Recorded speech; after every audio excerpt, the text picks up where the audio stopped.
Hi అండి, అందరికీ నమస్కారం. నేను మీ Venugopal Reddy from Josh innovations private limited, Josh institute of foreign languages, Edunine career guidance సంయుక్తంగా విద్యార్థులకు అవసరమైనటువంటి అనేక వీడియోస్ మనం చేస్తూ ఉన్నాం.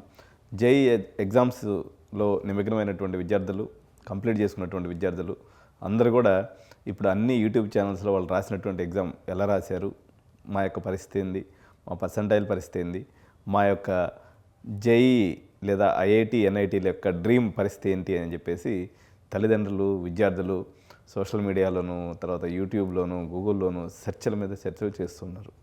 సో మీ అందరికీ అవసరమైనటువంటి ఒక ఇంపార్టెంట్ టాపిక్ని, ఏదైతే జేఈ ఎగ్జామ్ ఈరోజు మార్నింగ్ జరిగినటువంటి సెషన్ ఉందో, ఈ సెషన్కి సంబంధించినటువంటి కంప్లీట్ అనాలిసిస్ని, అదేవిధంగా నిన్నటి ఎగ్జామ్స్తో పోల్చుకున్నప్పుడు ఈ ఎగ్జామ్ యొక్క డిఫికల్టీ లెవెల్ ఎలా ఉంది, ఇది మోడరేట్ పేపరు. యాక్చువల్గా ఈ ట్రెండ్స్ని బట్టి చూస్తే నెక్స్ట్ ఎగ్జామ్స్ రాయబోయేటువంటి విద్యార్థులకి ఏ రకమైనటువంటి స్ట్రాటజీ ప్లాన్ చేసుకోవాలనేది మనం ఈ వీడియోలో చూద్దాం. Let us get into the video.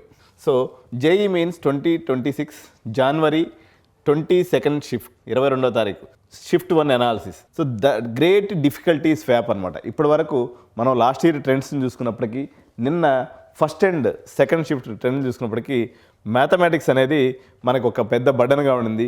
కానీ దాంట్లో ఒక చిన్న మార్పు జరిగింది. మ్యాథమెటిక్స్ అనేది డూయబుల్గా వచ్చింది, అంటే చేయగలిగే విధంగా వచ్చింది. So it's a break in the pattern, it's a and a very change అనమాట, స్వాపింగ్ చేంజ్ జరిగింది.